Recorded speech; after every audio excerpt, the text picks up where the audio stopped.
I'll now give a small introduction for Kiran Rijiju. Of course, he doesn't require any introduction. He's a very famous personality.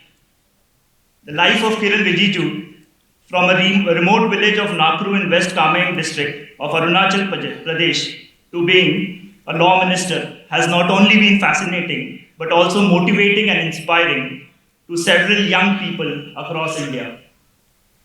In this span and in this very short span, he has been an ABVP Karyakarta. He has completed his graduation to completing his law graduation. He then went on to become the Minister of State for Sports and thereafter, presently the Union Minister for Law. Shri Kiran Rijiju completed his graduation in Bachelor's of Arts from Hansraj College, University of Delhi, and he did his LLB from Campus Law Center of University of Delhi. Shri Kiran Rijiju is considered the face of BJP in Northeast India. He served as a member of Khadi and Village Industries Commission from 2000 to 2005 at a very young age of 29. He was an active social worker since his school days and led various social movements as a social worker and student leader. He made his parliamentary debut in 2004 and when he was adjudged as the best young parliamentarian of that term. He was recently designated by the United Nations as the Disaster Risk Management for Asia Pacific region. He was also a very good athlete in his school times. He had a special interest in writing articles, and he has a fascination for strategic and security affairs. Let us give a warm welcome to such a multi-talented personality who is today amongst us to share his thoughts and views on the subject of new challenges and opportunities before the Indian judicial system.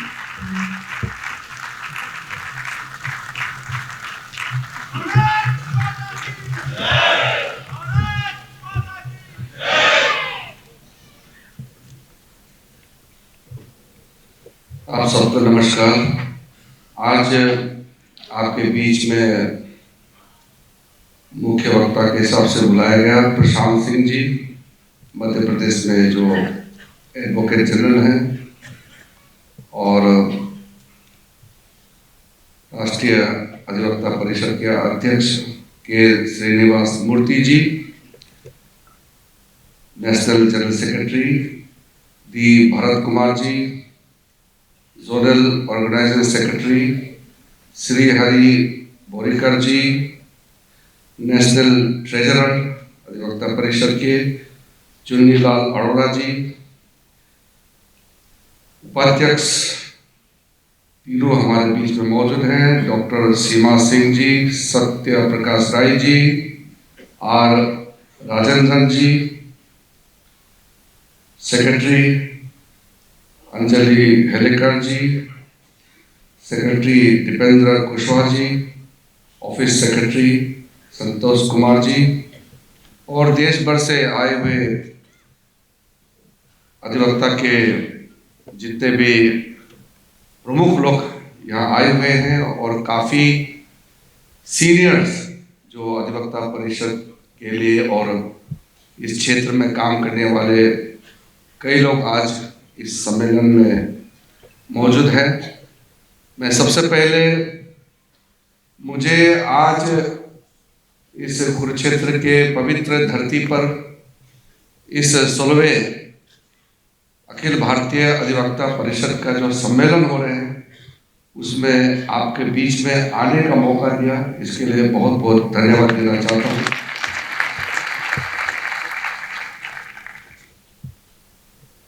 वैसे तो मैं बहुत ज़्यादा कुछ सोच के नहीं आया हूँ, क्योंकि मेरा बहुत ज़्यादा सोचने का आदत नहीं है। जो कुछ दिखता है वही बोलता हूँ, और देश के लिए जो कुछ काम करना है, काम करके उस सोच को क्रियान्वित करने का कोशिश करता हूँ। सबसे पहले एक तो मेरा कभी कभी इंट्रोडक्शन हो जाता है कि मैंने LLB किया है, तो ये गलत फहमी में नहीं रहना है कि मुझे कानून आता है। LLB जरूर किया मैंने, लेकिन उस दृष्टि से मैंने कभी एलएलबी नहीं किया कि कभी मैं कोर्ट में जाके प्रैक्टिस करूँगा। तो उस समय एक मन में आया कि मुझे एलएलबी का डिग्री हासिल करना है, और हासिल करते वक्त कुछ कानूनी ज्ञान आ जाए तो वो वैसे ही मेरे लिए बोनस है। दूसरा तो कभी कभी जिक्र होता है कि मैं बहुत यूथफुल, बहुत यंग है, यंग डायनामिक बोलता है, वो गलत फहमी में नहीं रहना। जितना यंग दिखता है इतना जवान मैं नहीं हूँ। तो 7 बार चुनाव लड़ चुका हूँ। तो जो आदमी 7 बार चुनाव लड़ चुके हैं वो कितना जवान हो सकते हैं। तो इसलिए जो विद्वान लोग आपके बीच में आते हैं और विद्वान लोगों से सुनना वो फायदामंद होते हैं। लेकिन ये भी सच है कि कभी कभी हम जैसों से सुनने से भी फायदा हो सकता है। तो आप लोगों ने बुलाया है, मैं आपके बीच में आया ही है, तो मैं एक दो बातें रखूंगा। सबसे पहले तो हमारा इतना बड़ा विशाल देश है, और जो देश इतना बड़ा है उसका समस्याएं भी तो उतने ही होंगे। इसलिए समस्याओं को लेकर के बहुत ज़्यादा चिंतित नहीं होना चाहिए, लेकिन समस्याओं को हल कैसा होना चाहिए उसका प्रयास हम लोगों को करना चाहिए। जब मैं न्याय और विधि मंत्रालय का पदभार संभाला तो आदरणीय प्रधानमंत्री जी के मन में कुछ रहा होगा, तभी जाकर के मुझे इसका जिम्मेदारी दिया है। क्योंकि मैं कोई नया तो नहीं हूँ, कई सालों से भारतीय जनता पार्टी का कार्यकर्ता के हिसाब से, फिर सांसद के हिसाब से, उससे पहले कमीशन में रहे, फिर 2014 से अलग अलग मंत्रालय में रहा है। तो जब इस मंत्रालय में लाया तो चुनौतियों को देखते हुए प्रधानमंत्री जी का मन में जरूर कुछ ना कुछ होगा जिसको मुझे बिल्कुल एक तो फ्रंट फुट में खेलना चाहिए, ऐसा सोच के मुझे इसका जिम्मेदारी दिया होगा। तो मैं जब देखा कि आम आदमी मेरे पास आते हैं और जो मंत्रालय का नाम है उसमें भी न्याय शब्द है, लॉ एंड जस्टिस, तो कुछ लोग कहते हैं कि आप तो न्याय मंत्री हैं, जस्टिस मंत्री हैं, मुझे जस्टिस दिलाई है। कभी कभी मैं दौरे में भी जाता हूँ, गांव में, कस्बे में, कहीं भी जाता हूँ तो लोग पूछते हैं कि हमारा इतने सालों से हमारा केस लंबित है, पेंडिंग है, आप कुछ कीजिए, आप इस देश का लॉ मिनिस्टर हैं, न्याय दीजिए। तो न्याय देने का एक प्रक्रिया है, उस प्रक्रिया को किस तरीके से चुरुस्त करना है उसमें आप लोगों का बहुत बड़ा योगदान रहता है। जो वकील होते हैं उन्हीं के माध्यम से न्याय प्राप्त करते हैं, और न्याय देता है जो बेंच में बैठते हैं, जो जजेस होते हैं, वो न्याय देते हैं। और दूसरी तरफ सरकार भी अपने ही काम करते करते एक प्रकार से वो भी न्याय ही दे रहे हैं। अगर हम जन सेवा कर रहे हैं, हम देश के लिए, समाज के लिए काम करते हैं, तो वो भी एक तरीके से न्याय देने का ही काम होता है। इसलिए मैंने सबसे पहले सुप्रीम कोर्ट के जो हमारे सीनियर जजेस हैं, चीफ जस्टिस होते हैं, बाकी सीनियर जजेस होते हैं, और हाई कोर्ट्स में या लोअर कोर्ट्स में, सब जजों को मैंने अपने तरफ से बहुत ही खुले मन से हमने कहा कि ये मत सोचिए कि सब कुछ सरकार को करना है, या ये भी मत सोचिए कि सारा न्याय न्यायालय से ही दिया जाएगा, कोर्ट रूम से ही सिर्फ न्याय मिलता है। ये सोचना भी गलत है। हम सब मिल करके, चाहे वो न्यायपालिका हो, विधायिका हो, कार्यपालिका हो, सबको मिलकर के न्याय देना चाहिए, चाहे पार्लियामेंट के अंदर में बैठे हो, कार्यालय में हो या कोर्ट रूम हो, या आप जमीनी लेवल में जा करके लोगों के दरवाजे में जा करके न्याय देने का काम करें। लेकिन करना चाहिए हमको न्याय देने का काम। लेकिन कभी कभी जब बोलते हैं कि 15 साल 20 साल से पेंडिंग है, तो क्या हम न्याय देने का काम कर रहे हैं क्या? अगर किसी कोर्ट में केसेस सालों सालों तक पेंडिंग है और जजेस के पास टाइम नहीं है, या किसी वकील ने उसको उस तरीके से पेश नहीं किया, डेट लेते रहते हैं। कभी कभी तो जज भी डेट दे देते हैं, 1 डेट 2 डेट 3 महीने साल भर। कभी कभी वकील भी डेट मांगते हैं कि इतने दिन के बाद मुझे फिर से मौका दीजिए। तो उस तरीके से जो लोग न्याय देने का जिम्मेदारी लेके बैठे हैं, उन्हीं के माध्यम से न्याय नहीं देने का काम भी होता है। तो इसलिए अगर सबको इस बात को मान ले कि हम किसी भी तरह कुछ भी करें, मगर जल्दी से जल्दी न्याय देना चाहिए, अगर ये सब ठान ले, तो ये लगभग 4 करोड़ 90 लाख का आसपास जो पेंडिंग है इस देश में इस वक्त, वो हम लोग कम कर सकते हैं या आधा कर सकते हैं। लेकिन हम ही अगर सिस्टम में उलझे रहेंगे, फिर तो न्याय देना बहुत कठिन होगा, और समय पर न्याय नहीं मिलेगा तो फिर फायदा नहीं है। मेरे पास कई ऐसे लोग आए कि उसके बाप दादा के समय का केस है, अभी तक उसका कोई सेटलमेंट नहीं हुआ। एक तरीके से समाज का सोचने का जो तरीका है या हमारा सोच जो प्रकट होते हैं, उसमें भी थोड़ा सा चिंता करना चाहिए। मैं सारा वकीलों को एक दृष्टि से देखता हूं, लेकिन दुख की बात यह है कि कभी कभी सुप्रीम कोर्ट में कुछ वकील ऐसे होते हैं, उनका तुरंत डेट लग जाता है, और कुछ वकील ऐसे हैं कि वो कहते हैं कि आप मेरे पास केस लेके आइए, मैं आपको केस जितवा दूंगा। वरना तो आप सोचिए कि कुछ वकील एक अपीयरेंस में 30 लाख 40 लाख चार्ज करते हैं, और कुछ वकील को काम ही नहीं मिलते हैं। ऐसा क्यों?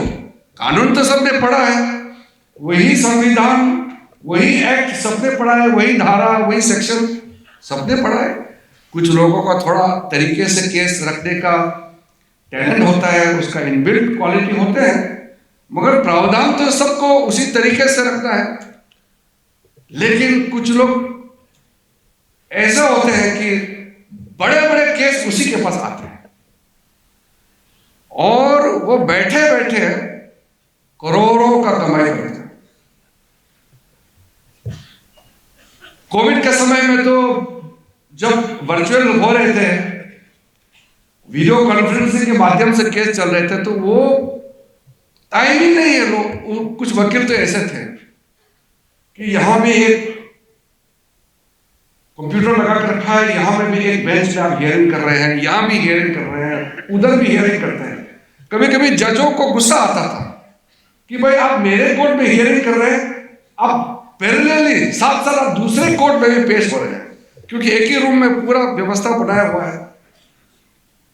तो ये किस लिए होता है? ठीक है, अच्छा वकील है, लोग जाना चाहिए, लेकिन इसलिए उसके पास जाए क्योंकि न्याय वही दिला सकता है, क्योंकि उसका पहुंच है, और वही फिक्सिंग करा सकते हैं, तो फिर ये बहुत दुख की बात है। तो इसलिए मैं तो ये मानता हूं कि जो बड़े वकील होते हैं वो भी ये कोशिश करें कि छोटे छोटे जो जूनियर हैं, नए नए वकालत कर रहे हैं, उनको उभरने का मौका दें। पूरा कब्जा करके मत बैठिए, केस बांटिए, लोगों को सिखाइए, उसको भी उठने दीजिए। जो सुप्रीम कोर्ट में पेश होते हैं वो लोअर कोर्ट में भी जा सकते हैं। कोर्ट तो कोर्ट होते हैं, आप नीचे कोर्ट में जाने से आपका कद छोटा नहीं हो जाते हैं, मैटर तो वही है। लेकिन कुछ लोग तो कहते हैं कि मैं तो सिर्फ सुप्रीम कोर्ट में ही पेश होता हूं, नीचे जाते नहीं है, बोलते हैं नीचे जाने से उसका कद छोटा हो जाएगा। ऐसा सोच तो बहुत गलत बात है। कोई जज छोटा नहीं होता है, कोई कोर्ट छोटा नहीं होता है। इसलिए मैं तो ये मानता हूं कि चाहे सुप्रीम कोर्ट हो, चाहे हाई कोर्ट हो, चाहे हमारे जो सबऑर्डिनेट कोर्ट्स है डिस्ट्रिक्ट में, सब कोर्ट बराबर है और कोई कोर्ट किसी का बॉस नहीं है, कोई कोर्ट किसी से सुपीरियर नहीं होता है। सिर्फ अपील करने का उनके पास स्टेटस है कि अगर नीचे से डिस्ट्रिक्ट कोर्ट में आए, डिस्ट्रिक्ट कोर्ट का केस को फिर हाई कोर्ट में अपील होते हैं, हाई कोर्ट में फिर बड़ा बेंच बनते हैं या फिर सुप्रीम कोर्ट में जाते हैं। तो अपीलेंट कोर्ट के दृष्टि से वो उसके पास अथॉरिटी है, लेकिन ये कोर्ट उस कोर्ट से बड़ा है, ये सोचना भी गलत बात है। इसलिए हम लोगों को अपने लेवल में न्याय जिस लेवल में देना चाहिए वही न्याय देने का काम करना चाहिए। लेकिन इतना केसेस जो कहते हैं कि लगभग 5 करोड़ पेंडिंग होने वाले हैं अब, तो इसका कारण बहुत है, लेकिन अभी मैं कारणों पे जाऊंगा तो फिर बहुत लंबा हो जाएगा बात। लेकिन आप लोग भी मालूम है क्यों लंबित होते हैं, क्यों इतना पेंडिंग होते हैं केसेस, कारण है। लेकिन जो हमारा अधीन है, सरकार का जो अधिकार है या सरकार का जो दायित्व है, वो हमको जरूर करना चाहिए।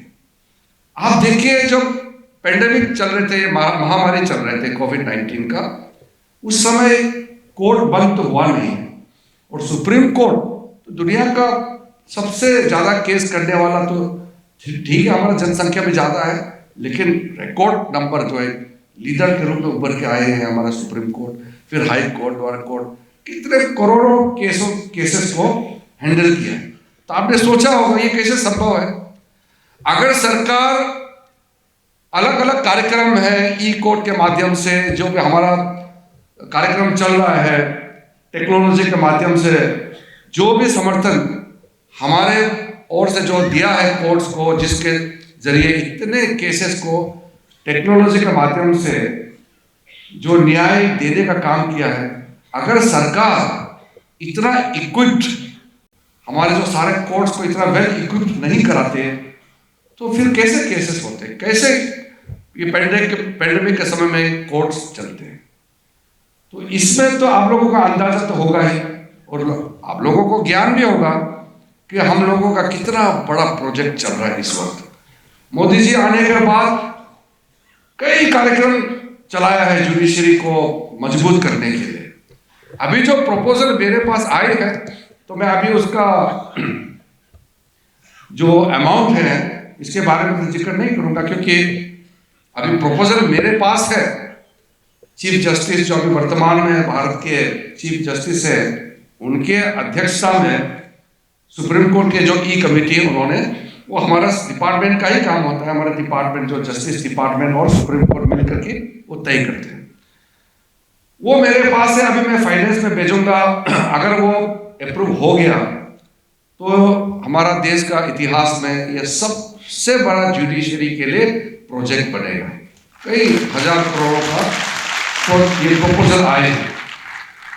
तो मोदी जी के नेतृत्व में हमने इतना जुडिशरी को ताकतवर बनाने के लिए काम किए हैं, और आप अपने सोर्सेस से पता कर सकते हैं कि क्या क्या काम किए हैं, क्योंकि बहुत विस्तार से काम हुआ है।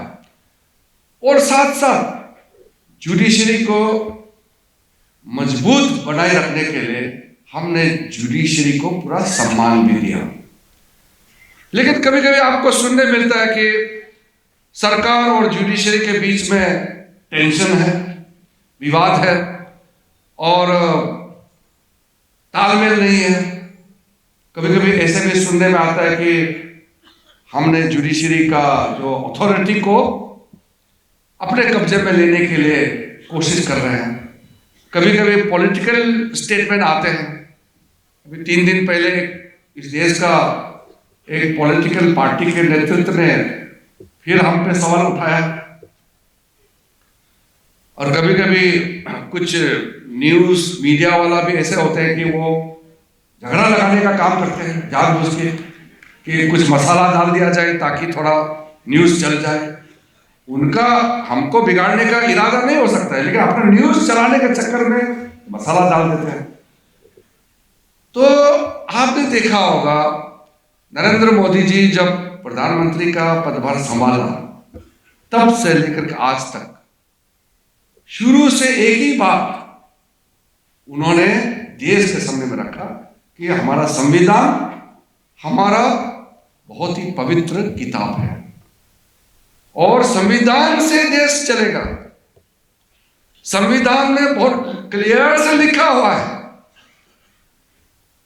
और संविधान के जो भी व्यवस्था है अगर उसको बिगाड़ने का काम करेगा तो देशवासियों को सोचना होगा कि ये बिगाड़ने का काम कौन कर रहा है। कई साल पहले कुछ ऐसे कदम उठाए गए थे सरकार में, जो लोग थे सरकार में, कि जजेस का सीनियरिटी को सुपरसेशन किया गया, ऐसा ऐसा काम किया कि पूरा कमिटेड जुडिशरी का जो कॉन्सेप्ट है उस समय ही ये डिबेट और डिस्कशन हुए थे कि कमिटेड जुडिशरी चाहिए सरकार के लिए, कि जो भी जज बने वो सरकार के लिए ही काम करना चाहिए, ऐसा लोग सोचते थे। लेकिन हम सोचते हैं जो भी जज बने वो देश के लिए कमिटेड हो, सरकार के लिए नहीं। तो हमारे लिए committed judiciary for the country और कुछ लोगों के लिए कमिटेड जुडिशरी मतलब उनके पार्टी के प्रति कमिटेड होना चाहिए।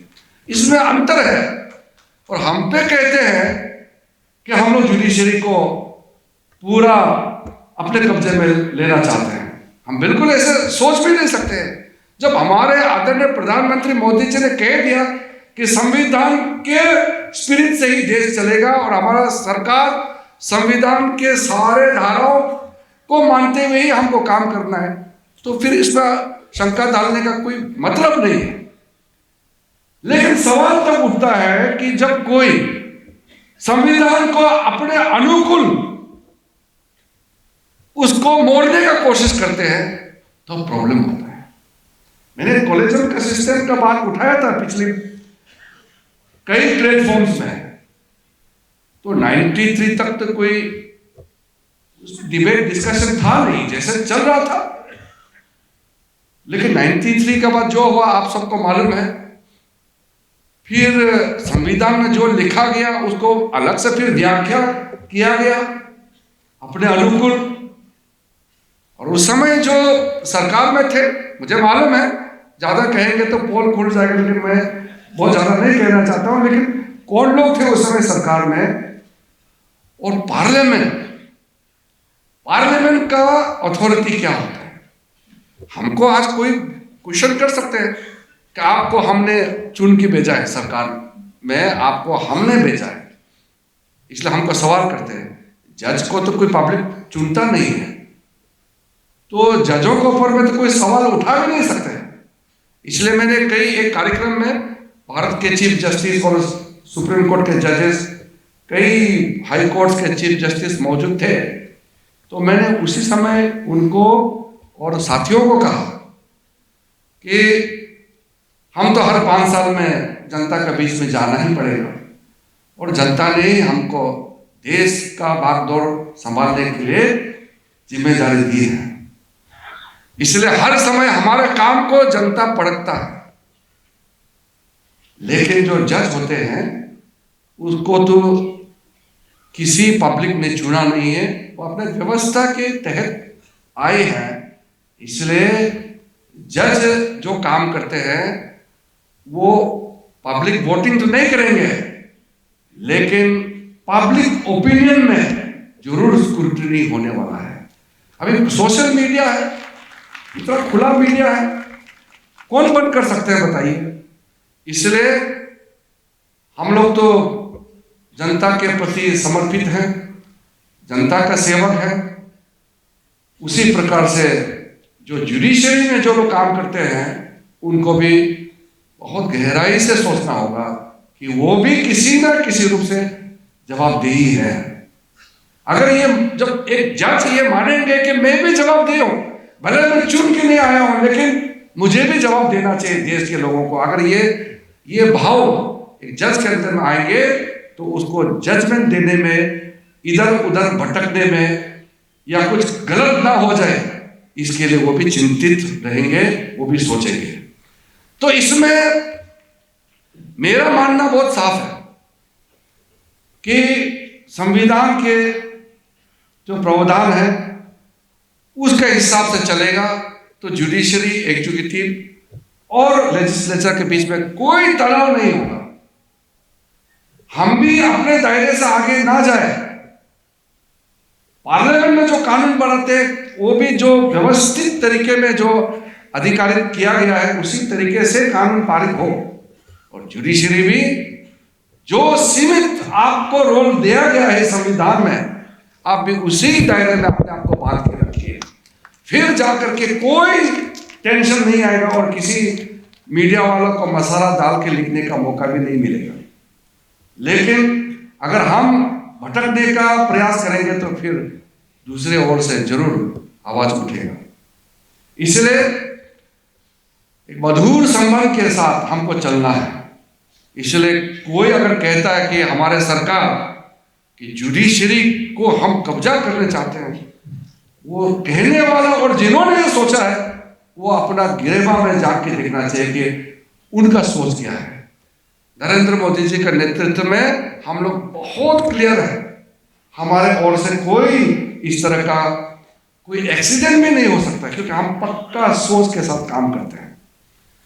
तो इसलिए आज जब हम लोग मेरा सोच जैसे आपके सामने में रखते हैं उसको उसी तरीके से समझना चाहिए, नहीं तो फिर अपना मतलब से उसका इंटरप्रिटेशन होगा, फिर बात जो है गलत तरीके से पेश किया जाएगा। अभी कुछ दिन पहले पार्लियामेंट में कुछ सवाल आए, कांग्रेस के सदस्य ने मुझे सवाल किया और अगले दिन न्यूज़पेपर में कुछ और निकला। सवाल मैं संक्षेप में बताता हूं। सवाल ये था, जिस कांग्रेस सदस्य ने जो सवाल किया ये था कि आजकल जजेस मनमानी करते हैं, छुट्टियां जाते रहते हैं, केसेस पे ध्यान नहीं देते हैं, उनको इतना फैसिलिटी दिया गया है और जो सरकार पार्लियामेंट में जो बिल पास हुआ उसको मानते नहीं। ये सवाल था और सवाल को मैंने जवाब दिया और अगले दिन न्यूज़पेपर में ये हेडलाइन आया कि लॉ मिनिस्टर ने सुप्रीम कोर्ट को क्रिटिसाइज किया है। तो कई जज पढ़ा होगा, वो तो पार्लियामेंट में तो थे नहीं, वो तो जो पढ़ा है वही तो समझेगा और वही लिख दिया। फिर दूसरे कांग्रेस सदस्य ने पूछा कि सुप्रीम कोर्ट के जजेस इतना छुट्टियां क्यों मनाते हैं और वेकेशन बेंच क्यों नहीं है। तो मैंने उसको बताया, हाँ आपके अलावा और भी लोग मुझे कहा है कि सुप्रीम कोर्ट को आपके तरफ से एडवाइस दीजिए कि छुट्टियां थोड़ा कम हो, और अगर छुट्टियां में जाते भी हैं, हॉलीडे होते हैं, तब भी बीच में वेकेशन बेंच जरूर बनाए ताकि इमरजेंसी केस सुनते रहे। सुझाव आया, मैंने बताया और वो अगले दिन न्यूज़पेपर में हेडलाइन निकला कि लॉ मिनिस्टर ने कहा है कि सुप्रीम कोर्ट के लोग छुट्टियां में ना जाएं। अब बताइए, अब मैं क्या कर सकता हूं इसमें? ना हंस सकता हूं ना रो सकता हूं। बिना मतलब इस तरह का वातावरण को खराब कर देते हैं। तो कई ऐसे मुद्दे हैं जो हमारा सोच नहीं है उसको लिखता है, फिर उसका जवाब में कोई जज कहीं टिप्पणी कर देता है, फिर मुझे आके बड़ा चढ़ा के बोलता है, साहब आपको देखो सुप्रीम कोर्ट के जज ने आपका बातों पे रिएक्शन किया है, आपको कुछ कहना है क्या? अरे भाई बहुत हो गया, मुझे और कुछ नहीं कहना है। तो ये चीजें जो है कभी कभी जो कम्युनिकेशन है ये भी एक समस्या के रूप में हमारे बीच में खड़ा हो जाता है। मैं ये मानता हूं कि जो हमारे आज के इस सम्मेलन में अधिवक्ता परिषद के जितने सालों साल आप लोगों ने काम किए हैं, आपका बीच में मुझे बात रखने में इतना आसान और इतना अच्छा है, लगता है कि आपका सोच और मेरे सोच तो एक है कि हम लोग सभी एक ही विचारधारा से उभर के आए हैं। तो इसमें मुझे कुछ तैयारी करके आने का या कुछ चिंता करने का भी कोई जरूरत भी नहीं है।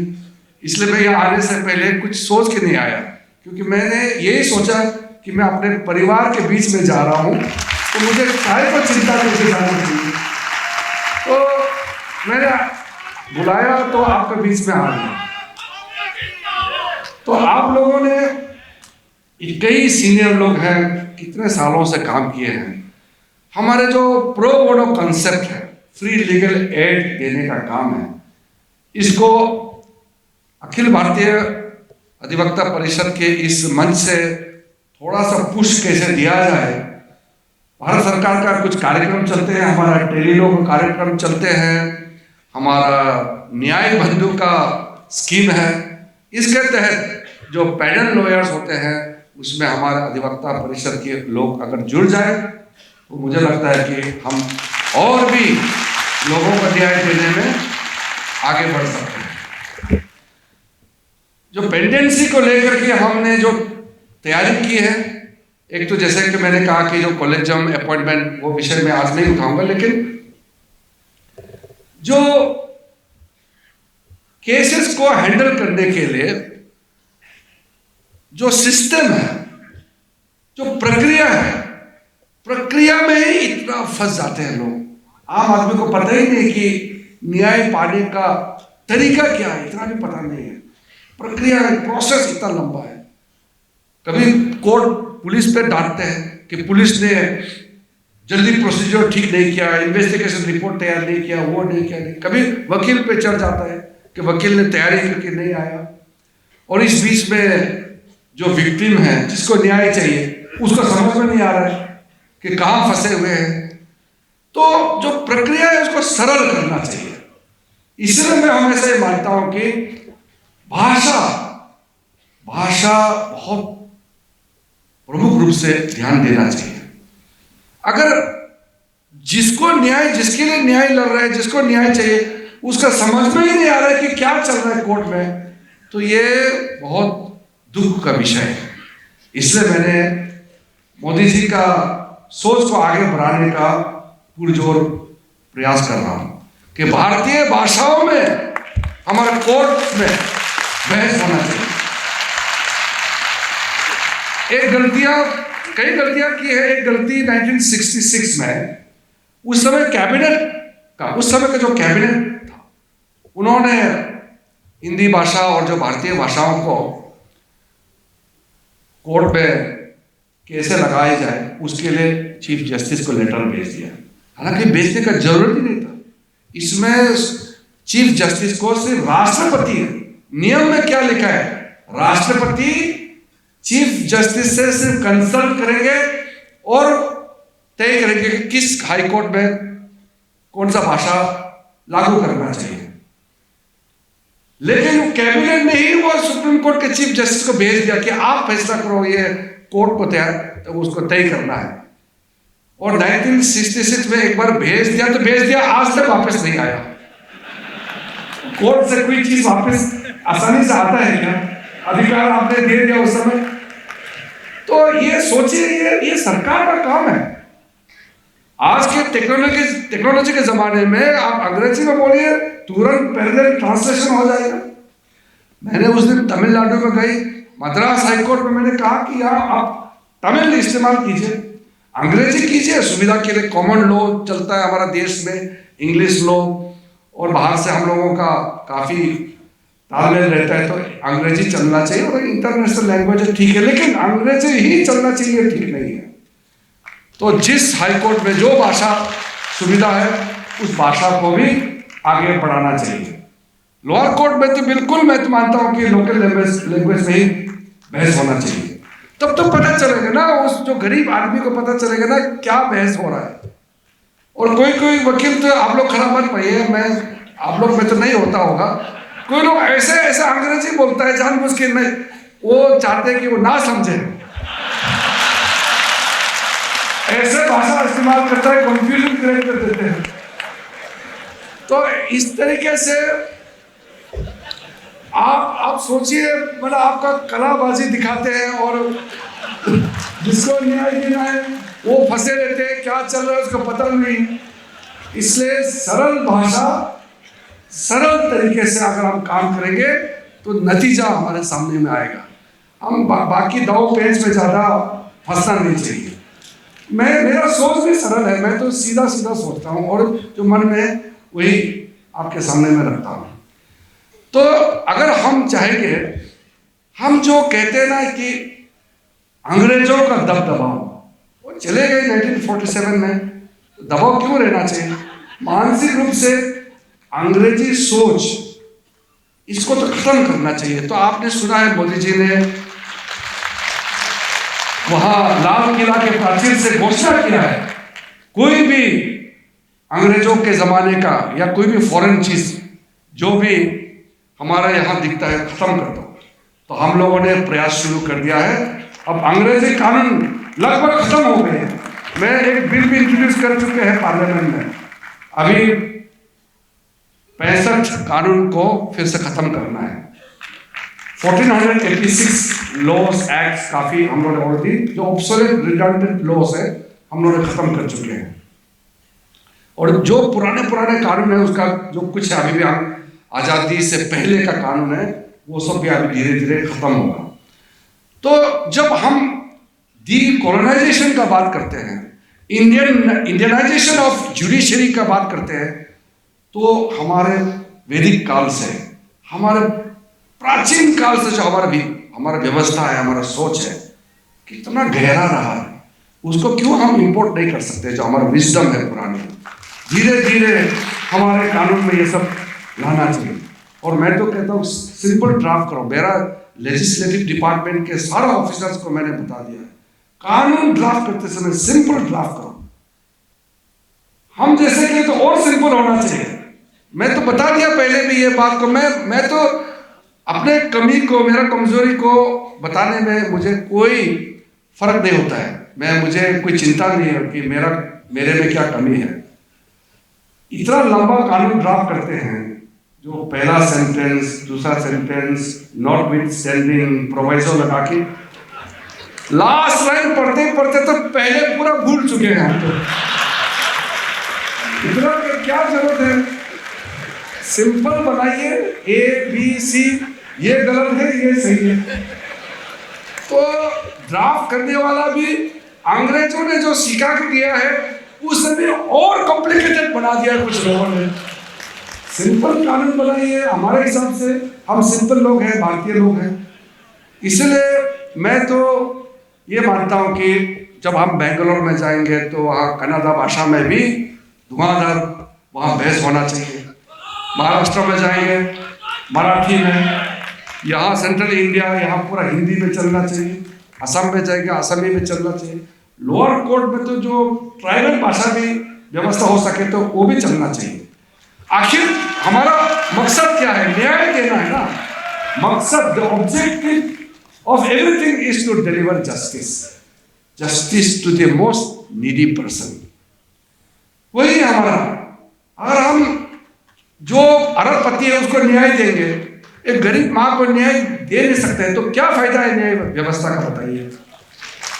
इसलिए हम लोगों का जो चाल चलन सोच विचार बहुत ही सरल तरीके से अगर हम लोग करेंगे तो मैं मानता हूं कि हमारा जो अल्टीमेट पंडित दीनदयाल उपाध्याय जी का जो इंटीग्रल ह्यूमैनिज्म का जो कॉन्सेप्ट है कि जो सबसे कमजोर, सबसे जो लास्ट में जो खड़े हैं उस इंसान तक हम व्यवस्था करके उसको न्याय दे सकते हैं। तो इसी तरीके से हम लोगों को काम करना चाहिए। मैं और लंबा नहीं कहूँगा क्योंकि लगभग अभी 9 बार हो गए हैं, मुझे फिर दिल्ली भी वापस जाना है। आप लोगों का और एक संकल्प भी है, लेकिन जैसे मैंने शुरू में कहा बहुत लंबा कुछ कहने के लिए मैं नहीं आया हूँ।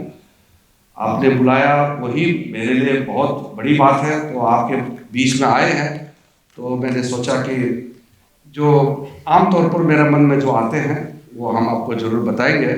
और बाकी जो टेक्निकल इश्यूज हैं, लेजिस्लेटिव जो प्रोसीजर है, बाकी लीगल रिफॉर्म्स वगैरह काफ़ी हम लोग काम कर रहे हैं। और हम alternative dispute resolution mechanism, mediation, जो हमारा देश में पुराना परंपरा है मीडिएशन, उसमें हम लोग कई प्रावधान ऐसे लेके आ रहे हैं जो मीडिएशन करने के लिए गांव में प्रमुख जो भी हैं, बुजुर्ग लोग हैं, कम्युनिटी सेटलमेंट, इस तरह का जो हम लोग एक फॉर्मल इंस्टीट्यूशनलाइज्ड मैकेनिज्म मीडिएशन के लिए हम लोग लेके आ रहे हैं बिल। उसके बाद आर्बिट्रेशन को भी हम लोग आगे ले जाने के कई प्रावधान हम लोग कर रहे हैं, कर भी चुके हैं। इसी प्रकार से इंडिया को एक आर्बिट्रेशन हब बनाने के लिए हम लोग ने काफ़ी व्यवस्था शुरू कर दिया है, ताकि आज हमारा देश दुनिया का 5वीं सबसे बड़ा अर्थ शक्ति है। तो इतना बड़ा हमारी इकोनॉमी है, 3 ट्रिलियन हम क्रॉस कर चुके हैं। तो जाहिर सी बात है कि दुनिया हमारे यहाँ आएंगे बिजनेस करने के लिए, तो यहाँ ईज ऑफ डूइंग बिजनेस के लिए, ईज ऑफ लिविंग आम आदमी के लिए व्यवस्था खड़ा करना हमारा दायित्व है। यही प्रधानमंत्री जी का सपना है कि भारत का सबसे अट्रैक्टिव डेस्टिनेशन बनाना है, दुनिया का सबसे प्रोग्रेसिव राष्ट्र बनाना है, एक ताकतवर राष्ट्र बनाना है भारत को। इसी दृष्टि में हमारा विभाग से जो भी हो सकते हैं हम लोग को करना चाहिए, ताकि सुविधा हो, सबको अच्छा लगे कि भारत देश में न्याय व्यवस्था चुरुस्त दुरुस्त है। We must create a very robust judiciary, very robust and very vibrant legal system in our country. इसमें अधिवक्ता परिषद का बहुत बड़ा रोल रहेगा, आगे भी पहले से रहा है। मैं पुनः मुझे यहाँ आमंत्रित करने पर मैं आभार प्रकट करना चाहता हूँ, और आप लोगों ने इतने बड़ी संख्या से आप इस हॉल को भरा दिया है। देश के कोने कोने हर राज्य से लोग आए हैं, मुझे बहुत अच्छा लगा। पहली बार मैं अधिवक्ता परिषद का इतना बड़ा सम्मेलन में आया, देख करके अच्छा लगा। भविष्य में फिर तालमेल करके काम करते रहेंगे और देश को हम लोग महान देश बनाएंगे। इसी विचार के साथ आप सबको बहुत बहुत धन्यवाद। जय हिंद।